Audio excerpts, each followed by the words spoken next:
যে আমাদের সনাতন ধর্মের মানুষ আজ সনাতন ধর্ম কোথায় নিয়ে যাচ্ছে।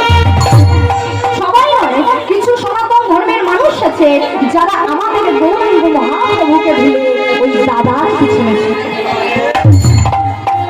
এ দাদা, আমি কোনো রাজনীতির দাদার কথা বলছি। এ দাদাকে আপনারা বুঝতে পারবেন, দেখবেন পাড়ায় পাড়ায় গিয়ে ঘুরে ঘুরে বলে যে তোমরা দাদাকে ডাকো, দাদার প্রার্থনায় যাও, গেলে তোমাদের যার ছেলে হয় না তার ছেলে হয়ে যাবে। আবার বলে তোমাকে এত টাকা দেওয়া হোক। কিন্তু আপনাদের এখানে বলে না, বলে আমাদের ওখানে প্রচুর। আজকে দেখলে যারা আমেরিকান বাসী, হ্যাঁ যারা আমেরিকান বাসী, তারা হরে কৃষ্ণ বলতে পারে না,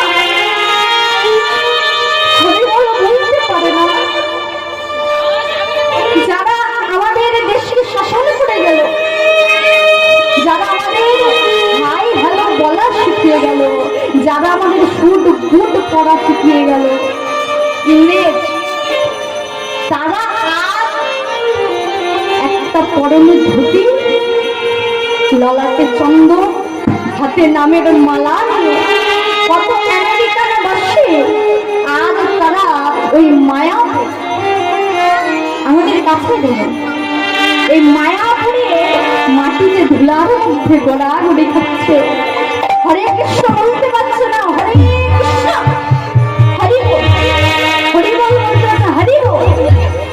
আজ সেই আমেরিকান বাসী আমার গৌরাঙ্গ মহাপ্রভুর মাহাত্ম্যটা বুঝতে পেরে আমার গৌরাঙ্গ মহাপ্রভুর চরণে পড়ে আছে।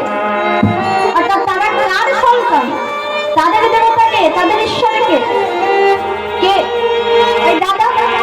তারা দাদার সন্তান হয়ে আমার গৌরাঙ্গ মহাপ্রভুর মাহাত্ম্যটা বুঝতে পেরে আজ তারা মায়া পড়ে আছে, আর আমরা তার ঘরের সন্তান হয়ে বাবা তাকে বাবা বলে ডাকতে পারছি। এটাই আমাদের লজ্জার বিষয়। আমরা নিজের বাবাকে বাবা বলছি না, পরের বাবাকে বলছি ড্যাডি, আর নিজের বাবাকে বলছি মেসমশাই। হবে এ করলে চলবে না। আগে আপনার পরিচয়টা দিতে শিখুন। যদি কেউ জিজ্ঞেস করে আপনি কোন ধর্মের মানুষ, আপনি কি বলবেন? ইসলাম ধর্ম। কি ধর্ম? খ্রিস্টান ধর্ম। কোন ধর্মের? হিন্দু, অর্থাৎ সনাতন ধর্মের মানুষ। কিন্তু আমরা সনাতন ধর্মের মানুষ হয়েও নিজের বাবাকে বাবা না বলে আমরা পরের বাবাকে নিয়ে টানাটান করছি। আর আপনারা করছেন, এটা দেখে কে শিখবে? আমাদের পরের জেনারেশনের ছেলেমেয়েরা। তারা শিখে তাদের ছেলেদের শেখাবে। এইভাবে কিন্তু জেনারেশনটা চলতে থাকবে। আর কি হবে না, আমাদের সনাতন ধর্মটা অনেকটা দূরে অবস্থান করে। সনাতন ধর্মটাকে জাগ্রত করতে হবে। আমরা সনাতন ধর্মের মানুষ, গর্ব করে বলতে হবে আমি হিন্দু, আমি সনাতন ধর্মের মানুষ। আর আমার সনাতন ধর্মের ভগবান আমার গৌরাঙ্গ মহাপ্রভু যিশুদার নয়। আমি কোনো ধর্মকে ছোট করবো না, যে যার ধর্ম সেটার কাছে খুব ভালো, কিন্তু নিজের আচরি ধর্ম জীবের শেখায়, নিজে না আচরিলে জীবকে শেখানো না যায়। আগে নিজের বাবাকে বাবা বলতে হবে। আর সেই গৌরাঙ্গ মহাপ্রভু জাতির বিচার করলেন, প্রতিটা জীবের উদ্ধারের জন্য তিনি নামের প্রচার করে গেলেন। আর আমরা সংসার মায়ায় বদ্ধ হয়ে সেই গৌরাঙ্গ মহাপ্রভুকে